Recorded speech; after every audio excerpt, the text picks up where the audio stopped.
साथ प्रज्ञा तिवारी रुक करेंगे खबरों की ओर। बिहार की राजधानी पटना की सियासत में इन दिनों एक नया चेहरा चर्चा में है। पोस्टरों ने सियासी तापमान को बढ़ा दिया और सवाल खड़ा कर दिया कि क्या बिहार को मिलने वाला है नया वारिस। दरअसल बिहार की राजधानी पटना की सड़कों पर लगे अब पोस्टर सिर्फ कागज नहीं बल्कि एक बड़े सियासी संदेश की तरह देखे जा रहे हैं, जहां जेडीयू कार्यकर्ताओं ने खुलकर पार्टी नेता और मुख्यमंत्री नीतीश कुमार के बेटे निशांत कुमार को बिहार का अगला मुख्यमंत्री बताना शुरू कर दिया है। तो वहीं इन पोस्टरों ने राजनीतिक गलियारों में हलचल तेज कर दी है और चर्चा इस बात की है कि क्या जेडीयू में नेतृत्व की नई पारी की तैयारी हो रही है। तो देखिए पटना से तस्वीरें सामने आई है, जहां पर बिहार में निशांत कुमार को मुख्यमंत्री बनाने की बात कही जा रही है, पोस्टर जो है लगाने की बात कही गई है। बिहार में ना तो बुलडोजर बवाल, ना ही फिर से दंगा फसाद चाहिए, है लोकनाथ अब की परछाई स्वरूप। तो देखिए निशांत कुमार को जो है नीतीश कुमार की परछाई बताया गया है पोस्टर में, और परछाई स्वरूप युवा जनसेवक निशांत कुमार को लाने की बात जो है पोस्टर में कही जा रही है। जेडीयू की तरफ से ये पोस्टर लगाया गया जिसमें नीतीश सेवक मांगे निशांत। देखिए नीतीश कुमार के जो सेवक यानी कि जेडीयू के कार्यकर्ता, जेडीयू समर्थक जो है निशांत कुमार को बिहार का मुख्यमंत्री बनाने की बात कर रहे हैं। और पोस्टर में साफ साफ लिखा है बिहार में ना तो बुलडोजर बवाल होगा, ना ही फिर से दंगा फसाद चाहिए तो नीतीश कुमार की परछाई यानी कि नीतीश कुमार के बेटे को जो है मुख्यमंत्री बनाना चाहता है जेडीयू। देखिए बिहार में एक तरफ मुख्यमंत्री के चेहरे को लेकर सस्पेंस बरकरार है, तो वहीं जेडीयू की ओर से ये पोस्टर जारी किया गया है। तो इसके चलते बिहार की राजनीति में जो है सरगर्मी बढ़ गई है। निशांत कुमार के समर्थन में पोस्टर लगाया गया है। जेडीयू ने ये पोस्टर लगाया और लिखा है नीतीश सेवक मांगे निशांत। बिहार में ना तो बुलडोजर बवाल चाहिए, ना फिर से दंगा फसाद, अब चाहिए सिर्फ अब आपकी परछाई स्वरूप युवा जनसेवक निशांत कुमार। यानी कि जेडीयू जो है युवा जनसेवक की बात कर रही है और युवा जनसेवक के रूप में निशांत कुमार की मांग की जा रही है। जहां एक और सुर्खियां आ रही सामने की बीजेपी जो है बिहार में बीजेपी से ही किसी को मुख्यमंत्री बनाना चाहती है, तो वहीं जेडीयू ने इस बीच बड़ा बवाल कर दिया है। जेडीयू ने निशांत कुमार को मुख्यमंत्री बनाने की बात कर डाली है, उसी के समर्थन में ये पोस्टर लगाया गया है। नीतीश सेवक मांगे निशांत, जो नीतीश कुमार की परछाई है निशांत कुमार, युवा जनसेवक निशांत कुमार जो है बिहार को चाहिए, ऐसा जेडीयू की ओर से कहा गया है। मैं देख रहा हूँ विधानसभा चुनाव से पहले भी चिंता थी मैं समझे कि इस पार्टी को क्या होगा। अरे पार्टी नीतीश कुमार का ईमानदारी से बनाया हुआ पार्टी है, अपने खून पसीना से इस पार्टी को बनाया है और 20 साल से जनता दल यू जो काम किया है नीतीश जी के नेतृत्व में, अपने पार्टी की बात कर रहा हूँ, वो बिहार के एक एक जनता के दिल में अपने काम से उतरा हुआ है।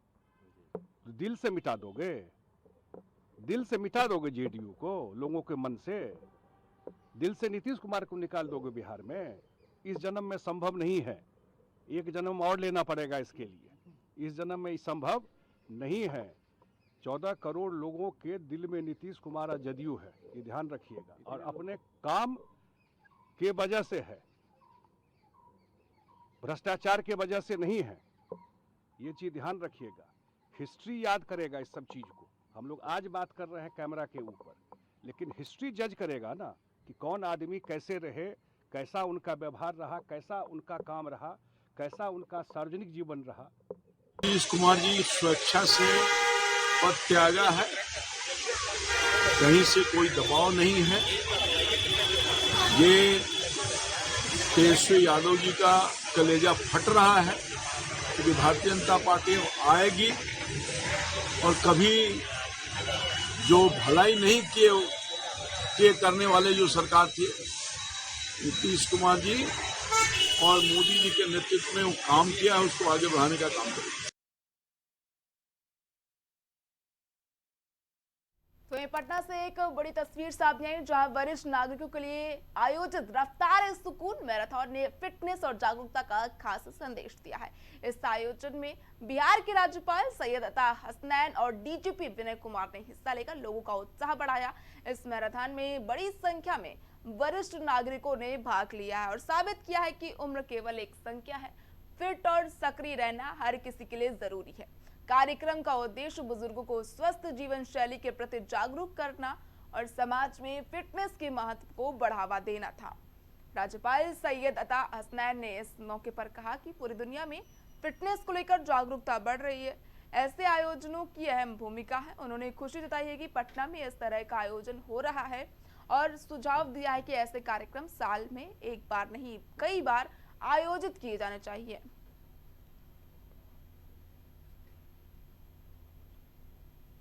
फर्स्ट ऑफ ऑल इन लोगों ने जो ऑर्गेनाइजर्स है यहाँ पर ये जो अभियान चलाया है it's a very something which is worth praising primarily क्योंकि फिटनेस पे बहुत जोर हो रहा है पूरी दुनिया में। आप माननीय प्रधानमंत्री जी को देख लीजिए, आते ही उन्होंने 2014 में पहली चीज क्या किया, मेरे ख्याल में पहला डिसीजन था कि उन्होंने 21 जून को योगा डे बनाया था। तो उसके बाद तब से ये डिसीजन होते जा रहे हैं और मैं बड़ा खुश हूं कि पटना में भी आ गया है ये अब। और ना ही सिर्फ साल में एक दफे, ये साल में तो 10 दफे होना चाहिए इस तरह का इवेंट।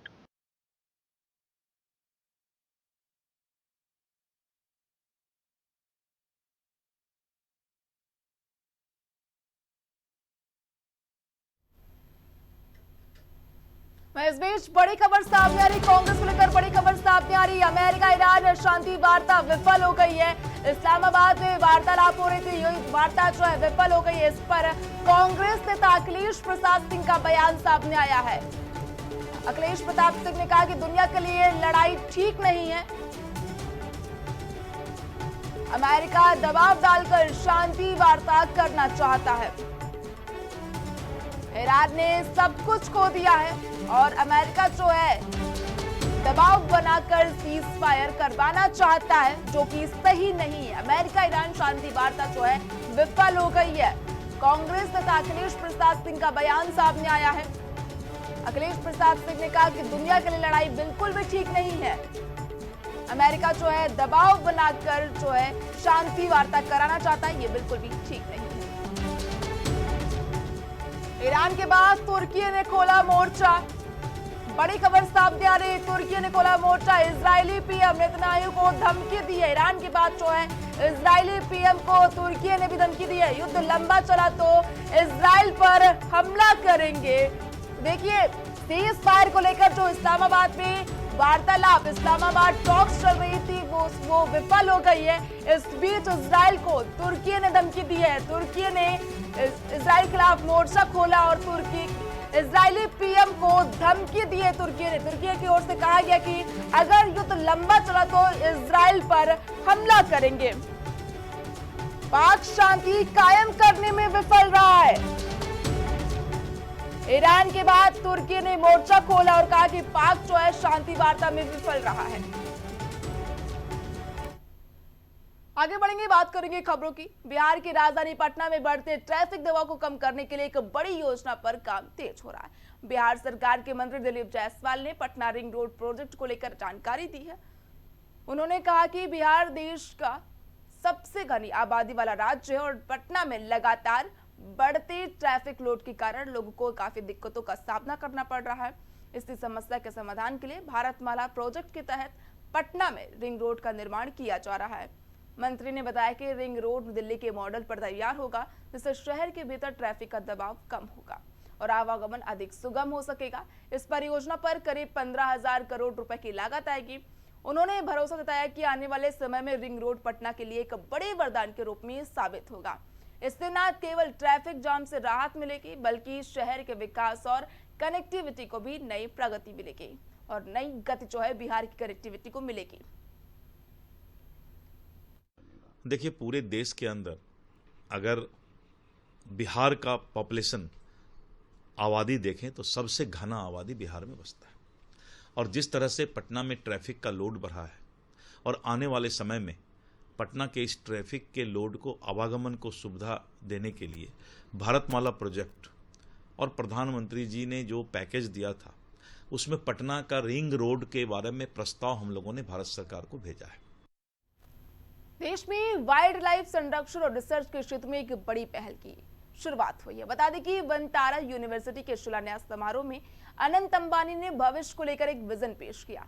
अनंत अंबानी ने कहा कि टीम वनतारा एक ऐसी विरासत बनाने की दिशा में काम कर रही है जो न सिर्फ मौजूदा वाइल्ड लाइफ जरूरतों को पूरा करेगी और आने वाले हजारों सालों तक दुनिया की सेवा भी करेगी। उन्होंने भरोसा दिलाया कि यूनिवर्सिटी वाइल्ड लाइफ फील्ड में नए लेजेंड्स तैयार करेगी और वैश्विक स्तर पर अपनी पहचान बनाएगी।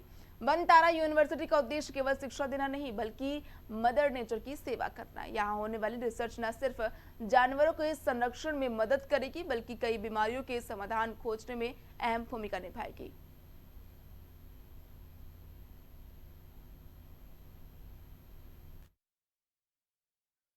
मिलेगा इस यूनिवर्सिटी को दुनिया की सबसे एडवांस और डायनेमिक संस्थानों में शामिल करने का लक्ष्य रखा गया है, जहां से हर साल टॉप क्लास और वैज्ञानिक निकलेंगे। ये पहल भारत को वाइल्ड लाइफ और वैज्ञानिक रिसर्च के क्षेत्र में वैश्विक नेतृत्व दिलाने की दिशा में एक बड़ा कदम मानी जा रही है।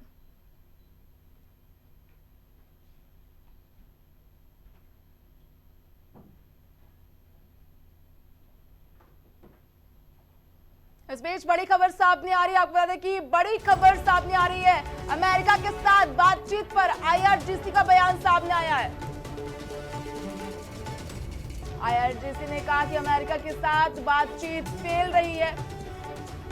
हम सरेंडर की शर्त स्वीकार नहीं कर सकते। देखिए, इस्लामाबाद में जो वार्तालाप हो रही थी वो पूरी तरह से विफल रही और आईआरजीसी का इस पर बयान सामने आया।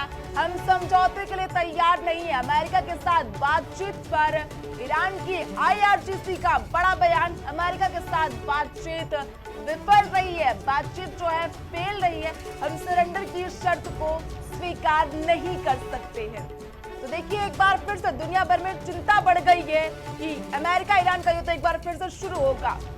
हम किसी भी शर्त को स्वीकार करने के लिए तैयार नहीं हैं।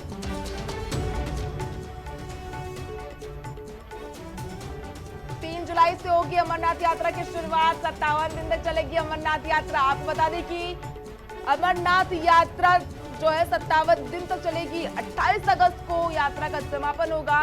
रक्षाबंधन वाले दिन जो है यात्रा का समापन होगा। अमरनाथ यात्रा की तारीख सामने आई है। 3 जुलाई से शुरू होगी अमरनाथ यात्रा। 3 जुलाई से होगी अमरनाथ यात्रा की शुरुआत। 57 दिनों तक की ये यात्रा चलेगी। 28 अगस्त को यात्रा का समापन हो जाएगा। रक्षाबंधन वाले दिन जो है यात्रा का समापन होगा।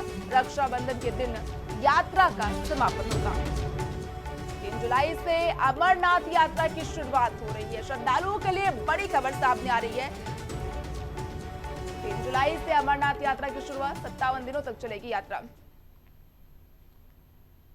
बात करेंगे खबरों की। खबर उत्तराखंड से, जहां पर रुद्रप्रयाग से केदारनाथ यात्रा को लेकर बड़ी तैयारियां की जा रही हैं। आपको बता दें कि प्रभारी मंत्री गणेश जोशी ने यात्रा व्यवस्थाओं की समीक्षा के लिए जिला कार्यालय सभागार में अधिकारियों के साथ अहम बैठक की। इस दौरान मंत्री ने केदारनाथ यात्रा की तैयारियों का विस्तार से जायजा लिया और सभी संबंधित विभागों को निर्देश दिए कि 20 अप्रैल तक हर जरूरी कार्य पूरी तरह से पूरे कर लिए जाएं। उन्होंने कहा कि यात्रा में आने वाले श्रद्धालुओं को किसी तरह की असुविधा नहीं होनी चाहिए। बैठक में खास तौर पर सुरक्षा व्यवस्था, स्वास्थ्य सेवाओं, ट्रैफिक मैनेजमेंट और बेसिक सुविधाओं पर जोर दिया गया। गणेश जोशी ने अधिकारियों को निर्देशित किया कि यात्रा मार्ग पर साफ सफाई, पीने का पानी, मेडिकल सुविधाएं, आवास व्यवस्था पूरी तरह दुरुस्त रखी जाए। उन्होंने कहा केदारनाथ यात्रा उत्तराखंड की आस्था और अर्थव्यवस्था दोनों से जुड़ी है। ऐसे में किसी स्तर पर लापरवाही बर्दाश्त नहीं की जाएगी। 20 अप्रैल तक काम पूरा करने के निर्देश दिए गए हैं। 4 धाम यात्रा को लेकर तो उत्तराखंड सरकार लगातार जो है तैयारियों में जुटी हुई है। प्रभारी मंत्री गणेश जोशी ने इस बार जो है समीक्षा बैठक की। केदारनाथ यात्रा तैयारी की जो है मंत्री ने समीक्षा बैठक की। 20 अप्रैल तक सभी कार्य को पूरा करने के निर्देश जो है मंत्री की ओर से दिए गए हैं। आपको बताते चले कि 22 अप्रैल को केदारनाथ धाम के कपाट खुलेंगे। इससे पहले तैयारियां की जा रही है। इस बीच मंत्री ने जो है समीक्षा बैठक ली। केदारनाथ यात्रा को लेकर जो है मंत्री गणेश जोशी ने बैठक की है। समीक्षा बैठक उनकी ओर से की गई है। श्रद्धालुओं की सुरक्षा और स्वास्थ्य को देखते हुए बैठक की गई। केदारनाथ यात्रा तैयारियों का जायजा लिया गया। 20 अप्रैल तक काम पूरा करने के निर्देश दिए गए हैं।